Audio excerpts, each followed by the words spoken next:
Hello students, welcome to English class.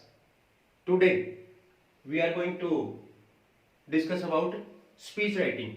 Speech writing करते समय हम कुछ बातों का ध्यान रखते हैं. सबसे पहले तो उसका टाइटल लिखेंगे, सबसे पहले स्पीच की हेडिंग लिखेंगे और उसके बाद स्पीच का मतलब होता है भाषण, बोला जाना. स्टेज के ऊपर जब हम बोलते हैं तो कुछ सामने वाले लोगों को संबोधित करते हैं और वो चीज भी इसमें लिखी जाती है, बोली जाती है, बोलने में बोली जाती है. अपन तो लिख रहे हैं तो इन चीजों का ध्यान रखा जाता है. सबसे पहले हम लिखेंगे उसका टाइटल. जैसे मान लो अपन कर रहे हैं करप्शन इन इंडिया, इस पे करें तो सबसे पहले टाइटल,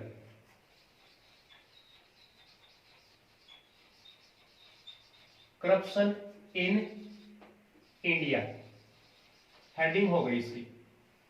इसके बाद जैसा मैंने बताया संबोधित करते हैं किसी को.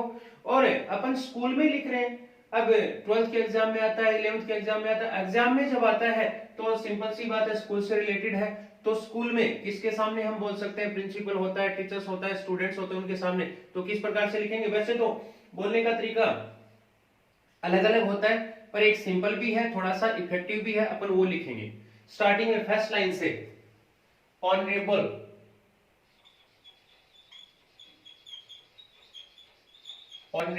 Principal,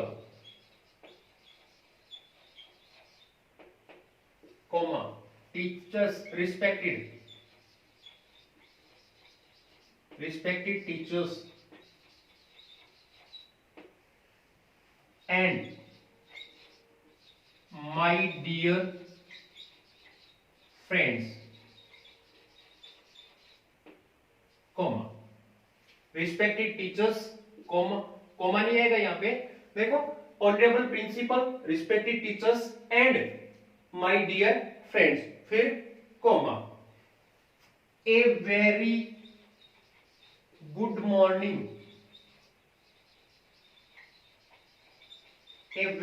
morning, to all of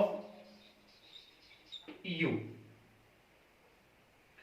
फिर आगे नाम लिखना अगले का. आई एम, मान लो राहुल नाम है तो क्या हो गया? Rahul Sharma.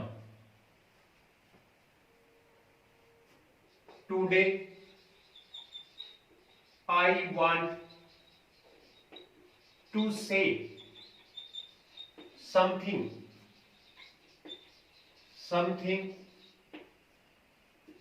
On corruption in India. ये स्पीच की स्टार्टिंग होनी चाहिए. स्पीच में ये बातें लिखना जरूरी है, क्योंकि जब अगला इसको पढ़ेगा तो उसको ये लगना चाहिए कि जो स्पीकर है वो बोल रहा है किसी के सामने. देखो, honourable principal, respected teachers and my dear friends, a very good morning to all of you. I am Rahul Sharma.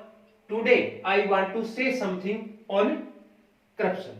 अब हम पैरा चेंज करेंगे, पर ये ध्यान रखना है, जैसे स्टार्टिंग में जगह हमने नहीं छोड़ी तो पैरा चेंज करेंगे तो भी जगह नहीं छोड़ेंगे, यहां से स्टार्ट करेंगे. आप चाहो तो एक लाइन लिख के, एक लाइन छोड़ के फिर लिखना स्टार्ट कर सकते हो, लेकिन जैसे हमने आर्टिकल में किया था वैसे यहाँ पे लाइन में थोड़ी जगह नहीं छोड़ोगे, स्टार्टिंग से लिखोगे.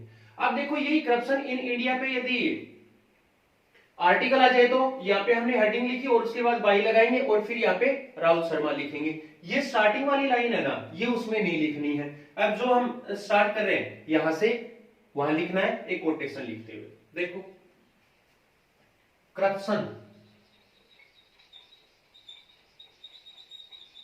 Corruption in simple terms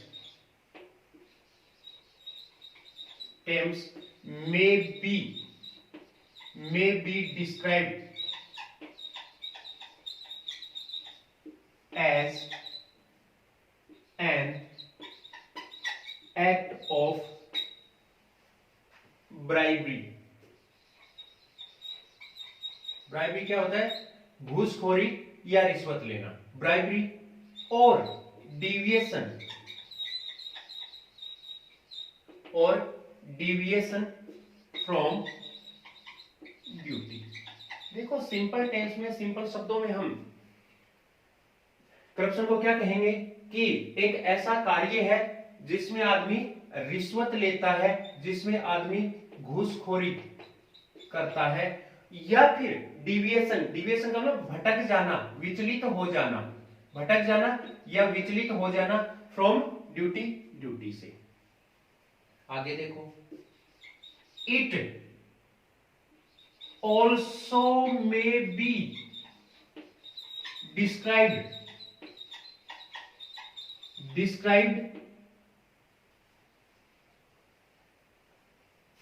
the use of public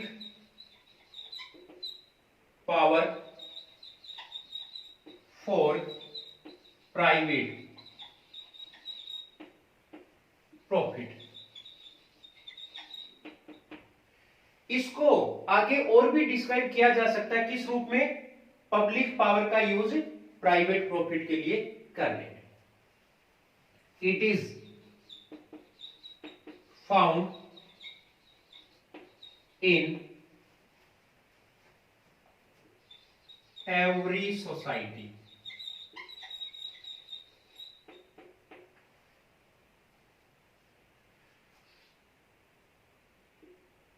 At present, India is viewed the seventh most corrupted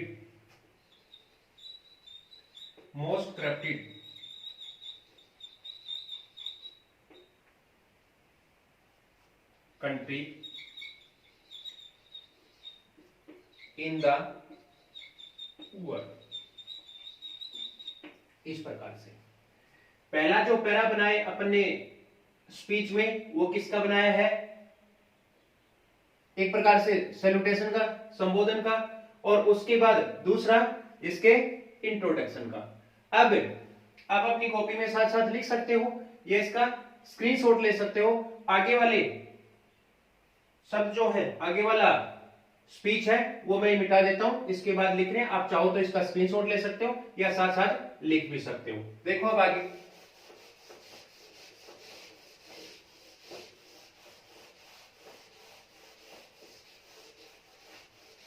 अब यदि यही मान लो अपन स्पीच लिख रहे हैं और ये आ जाए आर्टिकल के रूप में, तो बिल्कुल सिंपल सी बात है, हेडिंग लिखेंगे, फिर बाई लगाएंगे, और उसके बाद संबोधन वाली ये जो 3 लाइन्स अपन ने लिखी थी ये उसमें नहीं लिखेंगे।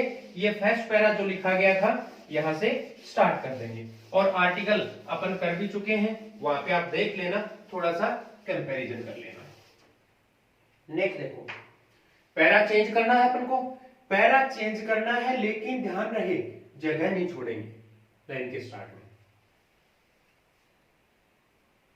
समझ में आ गई बात? पैरा तो हम चेंज कर रहे हैं, आप चाहो तो बीच में एक लाइन छोड़ सकते हो। ध्यान किस बात का रखना है कि आप यहां पे लाइन के स्टार्ट में पैरा, जैसे हम आर्टिकल में करते हैं वैसे नहीं करना है, लाइन के स्टार्टिंग से ही लिखना है। India is a vast and beautiful country.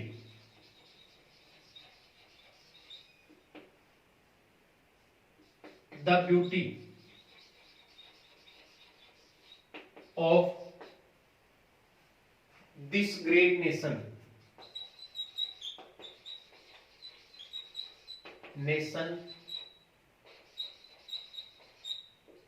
gets spoiled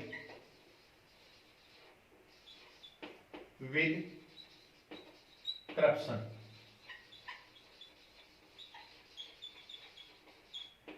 with corruption. Second para अपन ने स्टार्ट किया, India is a vast, vast का मतलब विशाल, huge and beautiful country. The beauty of this great nation gets spoiled, इस महान राष्ट्र की जो सुंदरता है वो बिगाड़ी जा रही है विद करप्शन के द्वारा। इट स्टार्ट्स क्या, corruption at the higher levels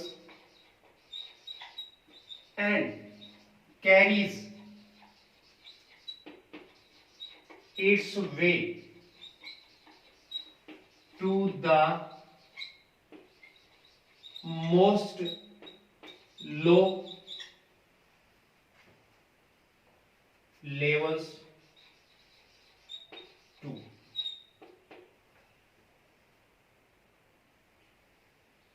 It starts at the higher levels and carries its way to the most low levels too.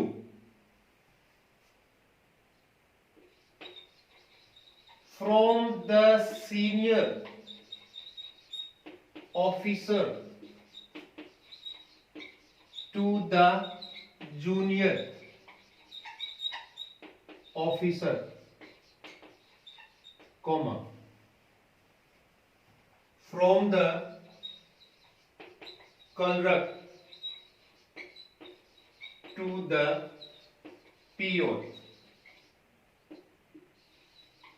one would find corrupted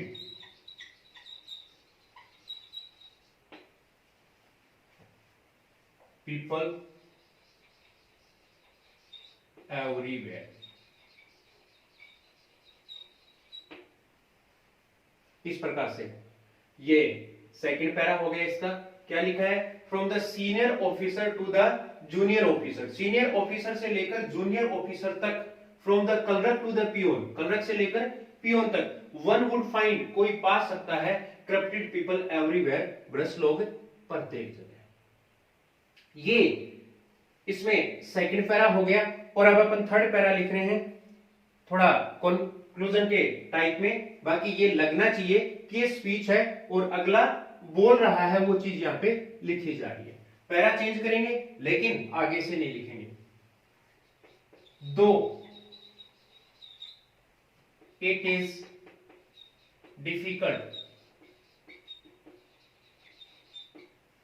difficult to control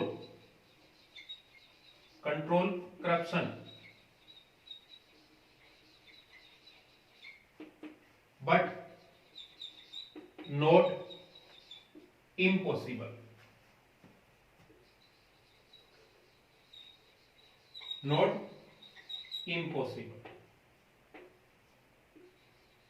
It is not the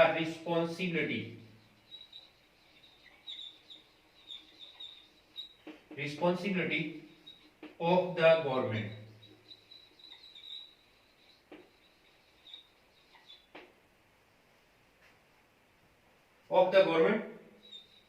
only, but ours too.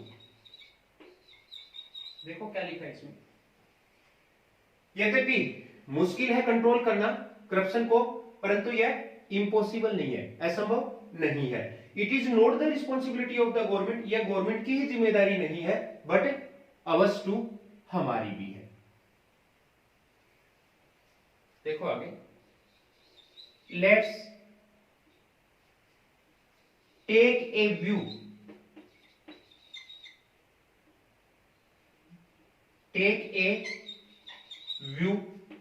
VIEW, to create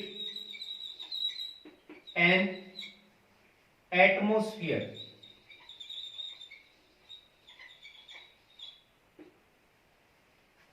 free from corruption.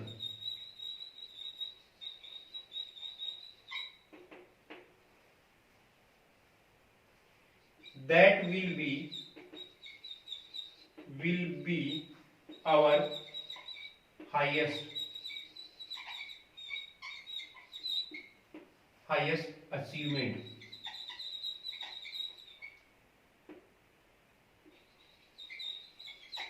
as human being. ये अपना speech complete हो गया। हम शब्दों को कम ज्यादा कर सकते हैं क्वेश्चन की रिक्वायरमेंट के अनुसार। देखो लास्ट वाले में क्या लिखा है, though it is difficult to control corruption but not impossible, it is not the responsibility of the government only but ours too, हमारी भी है जिम्मेदारी इसको कम करना। लेट्स टेक ए व्यू, आओ एक नजर डालें, टू क्रिएट एन एटमोस्फियर, हम एक ऐसा वातावरण क्रिएट करें, एटमोस्फियर वातावरण, कि हम एक ऐसा वातावरण क्रिएट करें फ्री फ्रॉम करप्शन, जो करप्शन से फ्री हो, that will be our highest achievement, वह हमारी सबसे बड़ी उपलब्धि होगी एज ह्यूमन बीइंग, मनुष्यों के रूप में। अब देखो आर्टिकल जब अपन लिख रहे थे तो एक कोटेशन लिख रहे थे स्टार्टिंग में कोटेशन लिख रहे थे, वो कोटेशन हम स्पीच में स्टार्टिंग में नहीं लिखकर कहां लिख सकते हैं, लास्ट में लिख सकते हैं। It is sad, it is sad, इस प्रकार से लिखा जा सकता है, इट इज सैड। क्या लिखेंगे इसमें, कोई भी कोटेशन लिख सकते हैं। फाइट करप्शन टुडे, आपने सुनी हुई है, याद की हुई है, फाइट करप्शन टुडे, कोमा लगाओ, बिल्ड ए बेटर टुमारो।